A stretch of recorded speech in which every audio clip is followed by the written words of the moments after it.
ask, if a child is accused of murder, should the public know who they are? Under Kenyan law, the answer is no.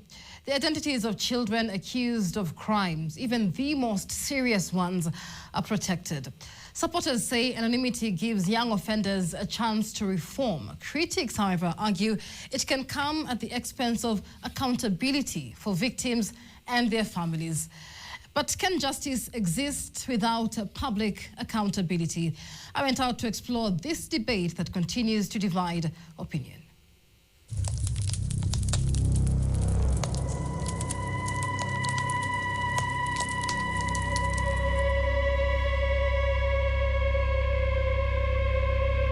A school community is shattered.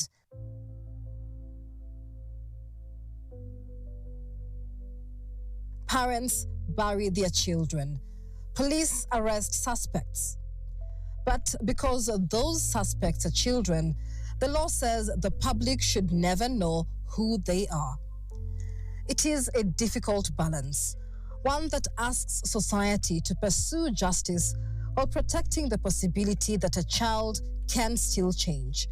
But is that balance always right? Can justice exist without public accountability? This debate isn't new. In 2001, two 16-year-olds stood accused of one of the worst school tragedies in Kenya's history.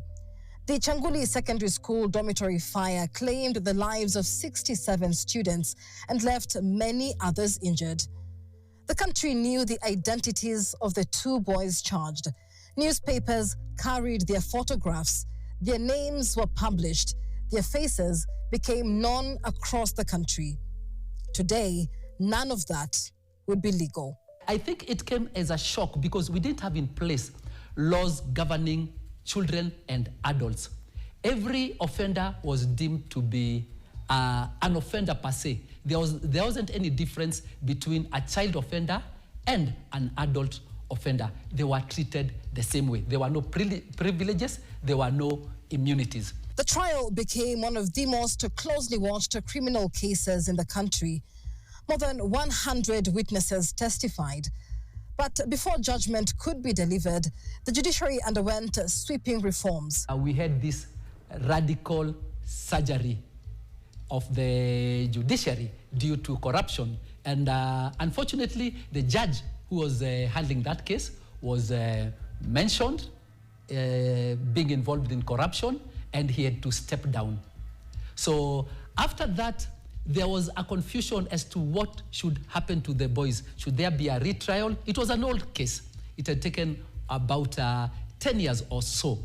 Along the way between that confusion, whether they should be retried, what should happen, is their file still available? The file went missing.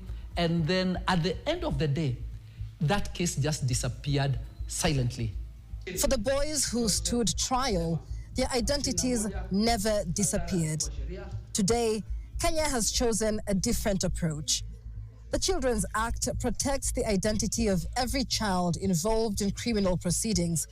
Publishing information that could identify them is a criminal offense. Teenagers are developing adults. They're not yet adults, so meaning they cannot reason fully because the part of the brain that is responsible for critical thinking is not fully formed, and it finishes developing in your mid-20s, so between 24 and 27 years old. That is when we can say someone can be held really accountable psychologically and biologically for their reasoning. There is a belief and a perspective that since they are young, they are capable of reform. And so when you give an identity of a criminal to a young person, a teenager that is, they might fully embrace being a criminal and end up causing more harm or influencing others. So the idea here is to protect them from gaining that identity of criminals, even if they have done criminal behaviors, because the possibilities of reform exist.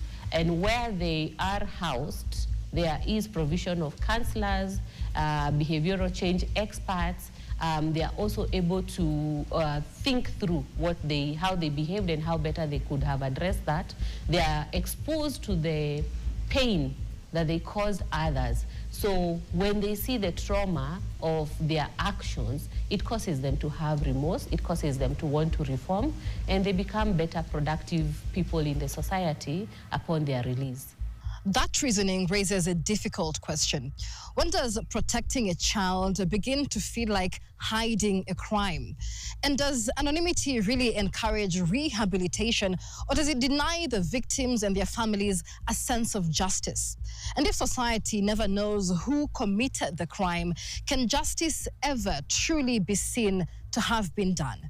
Some legal experts believe the answer should depend on the seriousness of the offense. We could have equally a review board which can review each case independently for kids between maybe 15 to 17 years.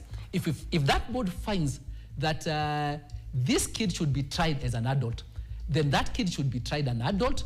They should lose all the immunities and all privileges such that we can have their names published and their images also published. Because we should distinguish between serious offenses and ordinary offenses. Murder is a serious offense. Kenya isn't the only country wrestling with this question. In the United Kingdom, courts can lift the anonymity of child offenders in exceptional circumstances. Several states in the United States also allow older teenagers accused of serious crimes to be prosecuted as adults. Different countries have drawn the line differently. Kenya has chosen rehabilitation. So the Constitution states that at the time an individual was sentenced to a crime, that is the prevailing approach towards how they are perceived. And there is juvenile protection that our country abides to. So it's not to protect or to encourage others to misbehave. It's so that we can allow this one who has gotten challenged or who has behaved in that way to have a chance to reform. And that's not to take away the pain of the people or the victims of such incidences, because the victims deserve justice. And sometimes we perceive justice as punishment. But justice towards something that has happened sometimes is also allowing there to be reform and communicating the consequences and allowing those who have a chance not to behave in a similar manner, be able to learn the skills or advocacy to stop such behaviors within their school setting or their home setting or their expression. But for many victims' families, justice is about more than rehabilitation. It's also about accountability. 25 years after Kyanguli, Kenyans still remember the names of the two boys who stood trial. If the same tragedy happened today, the law says those names should remain secret. Because children deserve a chance to be rehabilitated, even after being accused of the most serious crimes. For a country still struggling with deadly school fires, one question refuses to go away.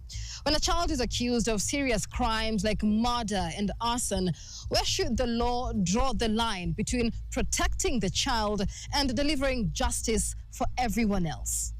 Michelle Ngele, Odhiambo, NTV.